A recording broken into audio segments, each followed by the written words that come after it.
It's up.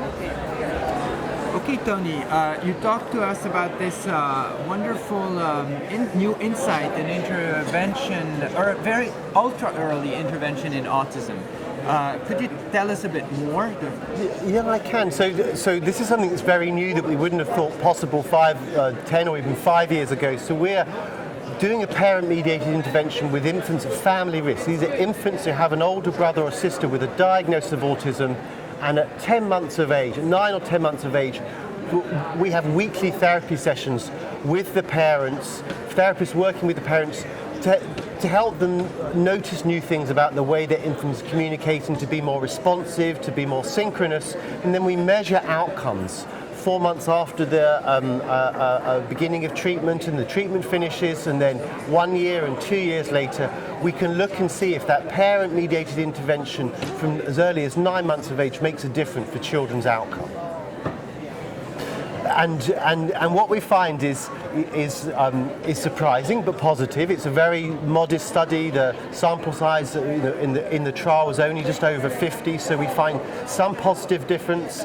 Parents are more synchronous, they are more sensitive, the children are more attentive, make more initiations interacting with their parents, and there's some evidence that also early emergent autism symptoms at a group level have diminished, have become slightly less significant. We can't know what effect this may have on diagnosis, but it's a very promising early start.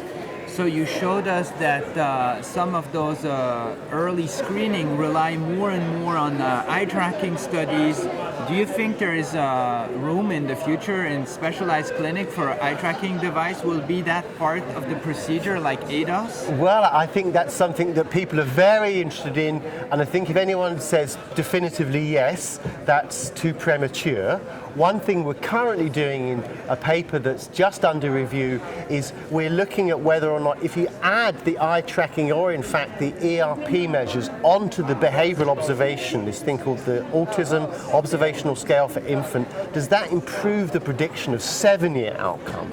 So this is it's a fairly modest sample, it's a new paper that's currently under review. We're saying if you add in the experimental technique to the behavioral observation, does that improve the accuracy of the prediction? So we need studies to test that specific question of whether or not adding the experimental studies improves the clinical prediction. And we can't tell you that yet, but it's something we're currently looking at right now. You also showed us data really advocating for more support for parental intervention. As opposed to the traditional way to just have therapists working with the child. Could you tell us more? Yeah, well, this is something that comes from our work over the past 10 or 15 years and many other groups in North America, but also many groups here that we collaborate with in Europe, where alongside traditional models of therapists working with children, we know that for all infants and toddlers, and young children with a diagnosis of autism at 2 or at 3, a critical part of what's going to affect their future development is their parenting and the family environment they grow up within.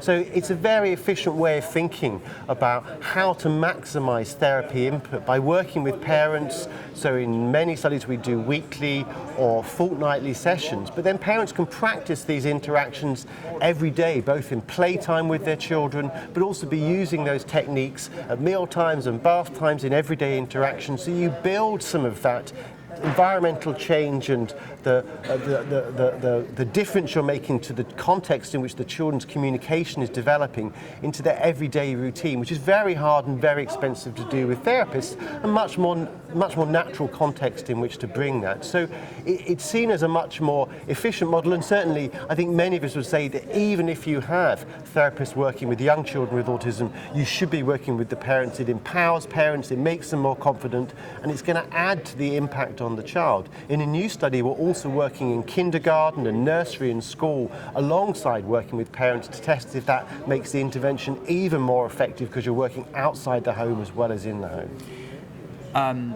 It's one thing to be a therapist, it's one other to be a parent trainer. Does it take the same skills?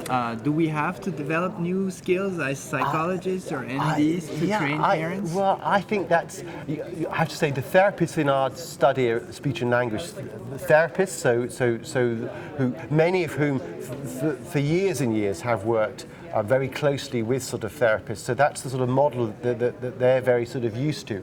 I think it does provide special skills, and it also is important to sort of to be clear over time that you don't want to confuse parents' roles either, because parents need to parent their child and provide a nurturing and loving environment. But what parents tell us is when we teach them to pick up, and I'm thinking now of the trials with diagnosed children in our PAC sort of studies, where we recently showed improvements through to the ages of 7 to 11, so 6 years after the end of treatment, we found significant improvements, reductions in autism severity on the ADOS. Parents told us in that trial that it was really empowering for them to notice behaviours they hadn't noticed before. You're attuning them to things they wouldn't naturally see in their child, and they realise, my child is trying to communicate. My child may look atypical, but there is something that he does want something back from me. And that's really empowering for them, and it makes them connect with their children in a way that I know for many children, many parents who see us of children with a preschool child with a diagnosis of autism find the fact their child are very hard to reach, their children is very hard to understand. That's very demoralising. So I think it can be a positive thing,